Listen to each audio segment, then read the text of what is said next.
Assalamualaikum warahmatullahi taala wabarakatuh. Bersama dengan saya Ustaz Azizul bin Haji Kasnan daripada Pusat Pengajian Al-Quran Easy Ngaji. Okey, baik, pada hari ini saya nak kongsikan dengan tuan-tuan dan puan-puan semua tentang 3 tips nak buka Pusat Pengajian Al-Quran. Ini tajuk yang menarik ya tuan-tuan dan puan-puan. Mungkin tuan-tuan dan puan-puan yang selama ni ada niat untuk buka Pusat Pengajian Al-Quran sendiri, dan tuan-tuan dan puan-puan semestinya ada niat untuk memberi khidmat kepada masyarakat Islam, khususnya untuk dapat belajar Al-Quran dan juga menjadi orang Islam yang sentiasa mengamalkan dan membaca Al-Quran. So, tips yang saya nak kongsikan ini adalah hasil daripada pengalaman saya sendiri, bukan pengalaman orang lain, tetapi adalah pengalaman saya sendiri. Jadi mungkin apa yang saya kongsikan ini adalah berbeza dengan orang lain, tetapi sekurang-kurangnya ia menjadi tips ataupun panduan untuk anda sebagai pilihan-pilihan yang boleh difikirkan. Baik, tips yang pertama adalah dengan anda menyertai mana-mana pusat pengajian Al-Quran, sama ada menjadi pelajar di pusat pengajian Al-Quran tersebut atau anda menjadi tutor ataupun guru Al-Quran di pusat pengajian tersebut. Kenapa saya katakan ini tips yang pertama? Disebabkan oleh rata-rata di kalangan mereka yang membuka pusat pengajian Al-Quran, selain daripada yang mereka daripada aliran agama ataupun yang memang mengambil pengkhususan dalam bidang pengajian Al-Quran, ada juga di kalangan mereka yang bukan. Mereka sendiri ingin membuka pusat pengajian Al-Quran tersebut walaupun mereka tidak ada background untuk mengetahui cara-cara yang seterusnya bagaimana nak meneruskan pusat pengajian Al-Quran tersebut. Baik, jadi dengan menjadi pelajar kepada pusat pengajian Al-Quran, mana-mana pusat pengajian Al-Quran, kita akan dapat belajar banyak perkara. Kita akan dapat belajar daripada sudut ilmu, bagaimana ilmu itu disampaikan kepada pelajar, bagaimanakah situasi ataupun keadaan pusat pengajian Al-Quran tersebut, dan juga bagaimana tentang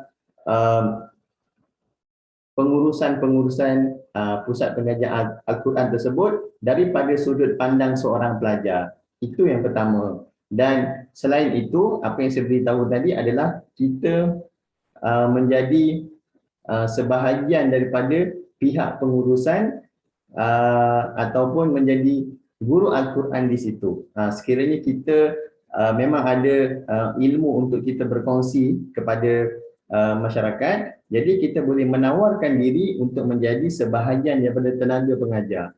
Dekat situ kita akan dapat lebih pengalaman yang mana kita dah mula untuk memahami perkara-perkara yang di sebalik pengurusan sebuah pusat pengajian Al-Quran itu. Sebagai contoh daripada tentang sistem rekod kehadiran, tentang sistem rekod yuran, dan juga tentang cara mengajar dan sebagainya.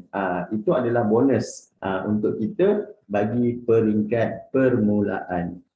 Okey, tips yang kedua yang saya nak kongsikan dengan tuan-tuan dan puan-puan adalah dengan kita membuat research.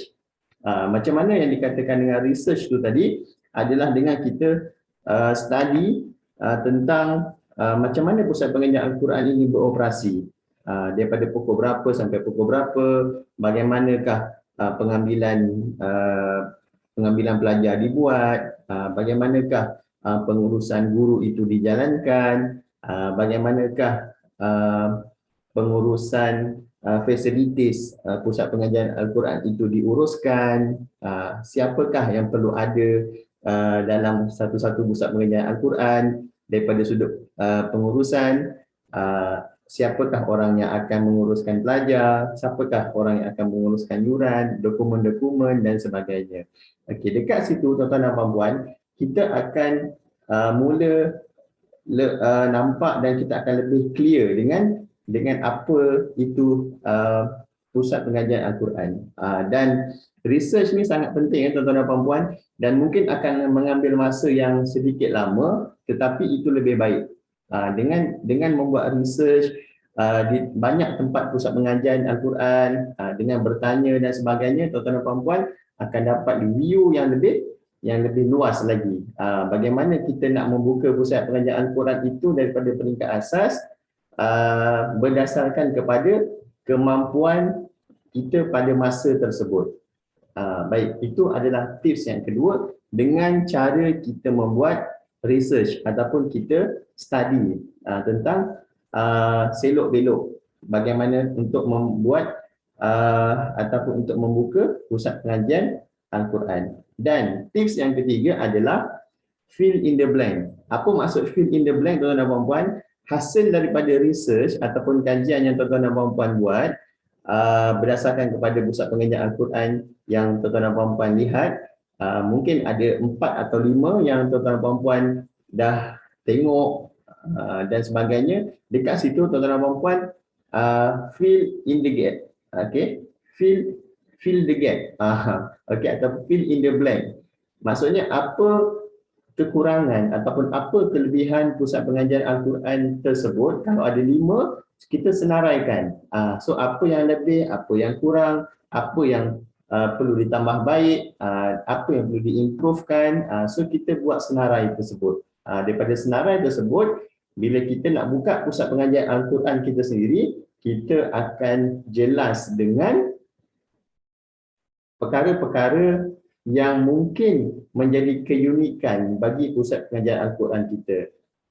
Jadi tuan-tuan dan puan-puan, pastikan tuan-tuan dan puan-puan gunakan 3 tips yang saya kongsikan ini. Moga-moga perkongsian saya ini dapat membuka minda tuan-tuan dan puan-puan, selain daripada tuan-tuan dan puan-puan sendiri yang mencari ilmu yang lebih banyak lagi untuk tahu cara untuk buka pusat pengajian Al-Quran ini.